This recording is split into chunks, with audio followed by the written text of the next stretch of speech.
سندھ کے علاقے کا ایک واقعہ لکھا ہے، آپ سب کی توجہ ہے؟ جن جن کی نہیں آ کھڑا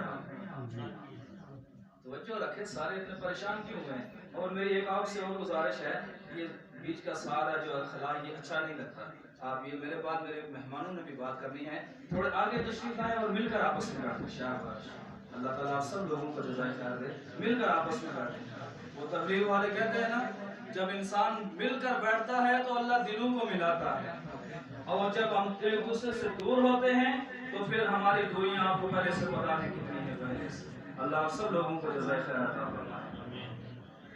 فرمایا کہ سندھ کے علاقے میں دو بچیاں ایک جگہ پر ٹیوشن پڑھتی تھی۔ آج کل کے دور میں ٹیوشن کا کنسپٹ بہت زیادہ پایا جاتا ہے نا، ہمارے دور میں یہ چیز ہمیں پتہ ہے کہ ٹیوشن ہوتا کیا اللہ، اور ٹیوشن کوئی بولتا تھا ہم اس کو ٹیوشن بولتے تھے، سیدھا نام بھی نہیں آتا۔ تو خیر وہ دو بچیاں اکٹھی ایک جگہ پر ٹیوشن پڑھتی، ایک بچی ہندو مذہب کی تھی اور ایک مسلمان تھی۔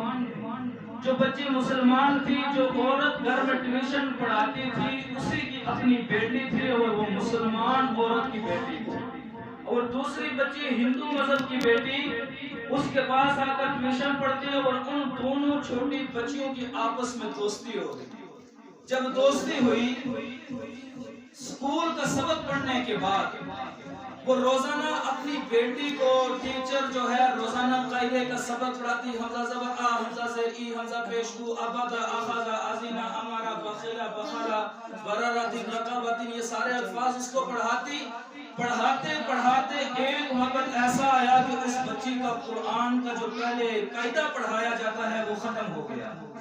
جب وہ قاعدہ ختم ہوا تو اس کے بعد اس نے اپنی بیٹی کو بولا، بیٹا کل سے آپ نے قرآن کا پہلا سپارہ لانا ہے، میں نے آپ کو پہلا سپارے سے سبق شروع کرانا ہے۔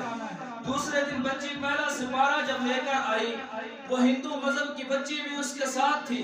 جب بچی نے دیکھا کہ میری سہیلی نے تو آج دوسرا سپارہ شروع کر دیا ہے، اس نے اپنی ٹیچر سے درخواست کی، استانی صاحبہ میں بھی یہ سپارہ پڑھنا چاہتی ہوں، مجھے بھی یہ پڑھائیے۔ اس نے کہا آپ ہندو مذہب سے تعلق رکھتی ہو، میں آپ کو یہ سپارہ نہیں پڑھا سکتی، آپ کے گھر والے، آپ کے خاندان والے آپ کے لیے بڑا مسئلہ پیدا کریں گے، بڑی مشکلات آپ پر آئیں گی، آپ ایسا نہ کریں، یہ تو وہ پڑھ سکتے ہیں جو ایمان والے ہوتے ہیں، جو مسلمان ہوتے ہیں۔ پہلی بات یہ ہے کہ آپ کا جسم ناپاک ہے، آپ ہندو مذہب کی ہو، سب سے پہلے آپ کو پاک صاف ہونا پڑے گا، آپ تب اس کو ہاتھ لگا سکو گی، میں یہ کام نہیں کر سکتی۔ وہ چھوٹی سی معصوم بچی کہتی ہے کرنا کیا پڑے گا؟ وہ چھوٹی بچی کہتی ہے مجھے بتائیے، جو کچھ آپ کہتی جائیں گی میں ویسا کرتی جاؤں گی۔ استانی نے کہا آپ کو کلمہ پڑھ کر مسلمان ہونا پڑے گا، نہا دھو کر پاک صاف ہونا پڑے گا، پھر آپ اس کتاب کو ہاتھ لگا سکتی ہو۔ بچی نے کہا ٹھیک